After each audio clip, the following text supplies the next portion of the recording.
Today, we're debunking some common dating myths you might have stumbled upon online. In this digital age, advice is everywhere, but not all of it is golden. Some of these myths might seem harmless, but in reality, they could be holding you back in your dating journey. Welcome to Heartfelt Guidance, your pathway to love and understanding. Are you ready to unlock the secrets of successful relationships? Do you want to navigate the world of dating with confidence and grace? Look no further. You've found your ultimate destination for all things love, connections, and human psychology. Don't forget to hit that subscribe button and the notification bell so you never miss out on the illuminating advice we have in store. Join our community of like-minded individuals who are committed to building meaningful connections and fostering love in their lives. Myth number 1. Be persistent. She will like me. Oh, the myth of persistence in dating. It's a tale as old as time, but let's clear the air on this one. The idea that relentless pursuit will eventually win someone's heart is not just flawed, it's a recipe for disaster. Here's why. Firstly, let's address the obvious. Chasing someone who's clearly not interested is like trying to catch a train that's left the station. You're not going to get anywhere. In fact, you might end up appearing more like a stalker than a romantic suitor. Reading the signs is crucial. If she's not reciprocating interest, it's time to gracefully step back. Now, persistence isn't inherently a bad trait. In many aspects of life, it's admirable. But in the realm of romance, it can quickly turn into a nuisance. Imagine trying to force a puzzle piece into a spot where it clearly doesn't fit. No matter how hard you push, it just won't work. The same principle applies here. Love, genuine love, is a choice. It can't be coerced or compelled through sheer persistence. Moreover, the more you chase, the less attractive you might become. Desperation isn't alluring. It doesn't paint a picture of confidence or self-assurance. Instead, it raises red flags. Respect her boundaries if she's not showing interest. Respect her decision and give her space. Remember, relationships should be built on mutual interest and respect, not one-sided pursuit. Myth number 2. You need to feel a spark. Alright, let's dive into a myth that's been the downfall of many potentially great relationships. The infamous spark. You've probably heard it before. He's great, but I just didn't feel a spark. So what's this spark everyone talks about?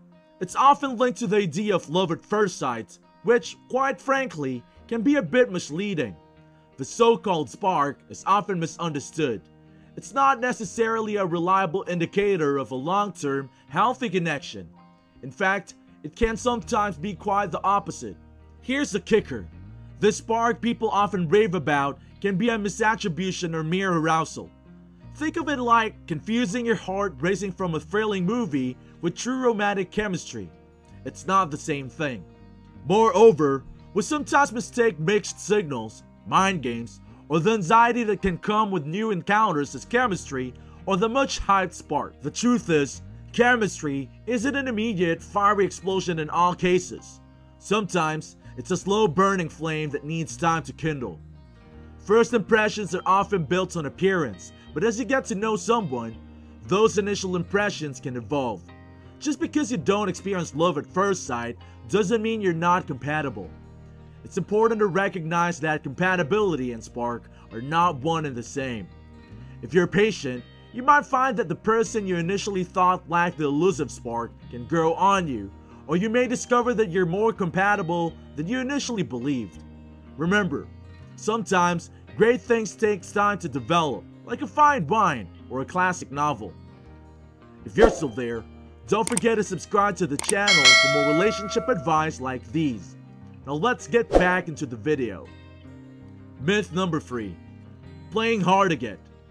Let's tackle a topic that has confused many in the dating world. Playing hard to get. Now I've discussed this multiple times, but it's worth emphasizing. The idea of playing hard to get or indulging in any kind of dating mind games is a serious red flag. It reeks off immaturity and insecurity. Someone who is confident in themselves and values what they bring into a relationship doesn't resort to these mind games. Healthy and fulfilling relationships are built on trust and effective communication. Two things that vanish when you start playing mind games. The tricky part about playing hard to get is that while it might create an air of mystery or intrigue initially, it can backfire spectacularly. Picture this: you're interested in someone, but they're constantly sending mixed signals or playing hard to get. It becomes frustrating, right? A healthy person won't waste their time on someone who's playing these mind games. They'll move on to someone who's more genuine and responsive. Moreover, playing hard to get can give off the vibe of disinterest. If you're not showing genuine interest, the other person might assume you're not into them and move on. Misunderstandings like these can lead to missed opportunities. Now let's talk effort. Playing hard to get demands a lot of effort that can be channeled into more meaningful pursuits. If you find yourself constantly engaging in this facade, it might be time to reevaluate your priorities. Remember, action speaks louder than words. If someone is consistently ghosting you, playing hot and cold, or breadcrumbing you, it's a clear sign they're not interested. Watching their actions, not just their words, is key. No healthy person will tolerate someone who's playing these games. It's not the foundation you want for a relationship, and it certainly won't lead to anything happy, fulfilling, or healthy. Myth number 4. Right person, wrong time. Let's dive into one of the most perplexing myths in the world of relationships: the right person at the wrong time. This topic is so frequently asked about that it demands a closer look, so grab your popcorn and let's unravel this. First things first, the concept of the right person at the wrong time. Here's the harsh truth: if it was genuinely the right person, it would have been the right time. The notion challenges the very idea of the one or the right person. Frankly, I don't buy into this belief. The world is teeming with potential compatible partners. When we consider shared values, lifestyles, goals, and morals, there are numerous individuals out there with whom we could form meaningful romantic connections. Limiting yourself to the idea that someone was the right person and the timing was off is incredibly bleak. Consider your own experiences. Perhaps you've dated someone in the past and thought they were the right person, but it didn't work out. Does that mean they were the right person at the wrong time? Not necessarily. Relationships are active choices. Sometimes things click, sometimes they don't. Sometimes compatibility isn't as strong as we believed, or we outgrow each other. There are countless reasons why relationships succeed or fail. Moreover, waiting for the right time implies a passive approach to love. In reality, if someone was meant to be in your life, you both would actively make the choice together. Love is not solely about the right person. It's about mutual decisions and efforts to make a relationship work. So, the idea of the right person at the wrong time, it's just a myth.